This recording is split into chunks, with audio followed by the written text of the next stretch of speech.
Los datos que demostraba este último trabajo se vinculaban mucho con un crecimiento de las expectativas económicas de la gente, y esto está avalado también por un informe de la UCA, que estuvieron unos integrantes del Observatorio Social de la Universidad Católica Argentina el martes pasado, y señalaban que es un 20% mayor el índice de las expectativas económicas que hoy tiene la gente en relación a igual periodo, junio del año pasado. La oposición también no pone su granito de arena para que esta percepción del matrimonio presidencial hoy esté más elevada.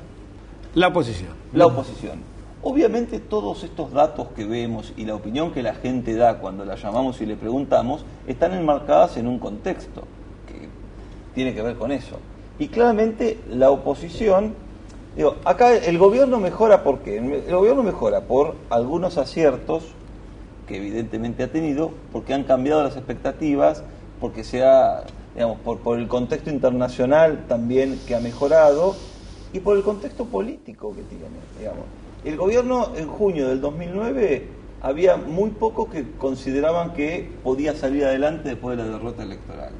Entonces, claramente tuvo la capacidad política de revertir una situación muy negativa. Después se dijo, cuando cambie la mayoría parlamentaria, también va a ser una situación de muy difícil manejo para el gobierno. Cambió la mayoría parlamentaria, acá tiene que ver la oposición y después vamos concretamente a la pregunta, y el gobierno ha podido, cada uno puede hacer su valoración, pero objetivamente ha sacado adelante la situación, aún en minoría en ambas cámaras del Congreso, con métodos que, como ustedes planteaban, son discutibles y opinables, pero la situación política, digamos, el gobierno sigue teniendo, de alguna manera, el manejo de la agenda pública de los temas del país. Y la oposición, que plantea cuestiones, no termina de... que uno lo puede explicar y lo puede entender. Una cosa es estar al frente del Poder Ejecutivo, que tiene una dinámica propia, manejar el aparato político más grande que tiene la Argentina, y además, digamos, estar en el gobierno tiene una dinámica y una actividad natural. Desde la oposición, desde el Parlamento, es muy difícil. Y además hay un nivel de fragmentación y de falta de construcción de consensos y unas luchas de cartel y una pelea por egos que no ayudan a crear un clima político donde por lo menos la oposición pueda, no te voy a dejar hablar, pero donde la oposición pueda decir que es una alternativa. Además que toma los proyectos, los toma a veces como el propio Ejecutivo, cuando ve que... El gobierno toma se adueña de los proyectos, pero los saca adelante y después obviamente los capitaliza. Seguro.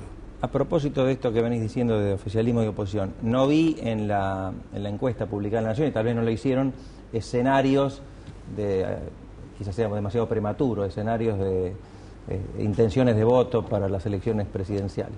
Uno, para evaluar escenarios electorales, tiene que hacerlo cuando los escenarios existen. Pueden ser distintos escenarios y uno evalúa esos distintos escenarios.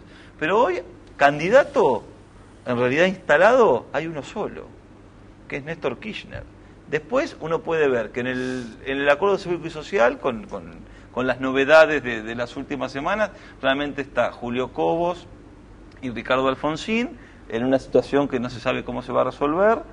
En el peronismo disidente o el peronismo federal hay una serie de nombres, pero no hay un candidato que emerja con ninguna fuerza. Por otro lado está Mauricio Macri como un candidato que está bien en los números, pero no tiene todavía un espacio político que lo pueda impulsar. Y está Pino Solanas, que fue la novedad de la última elección legislativa, y bueno, por estas horas se ha estado discutiendo cuál va a ser su rol. Pero entonces no tenemos un escenario donde uno pueda medir realmente candidaturas presidenciales cuando faltan 14 meses. Con la realidad dinámica. Entonces lo que decíamos, 6 meses atrás el gobierno no estaba bien, estaba bastante mal. Hoy, si bien no está en las mejores condiciones ni como supo estar, ha mejorado de manera sostenible. Tenemos un año por delante.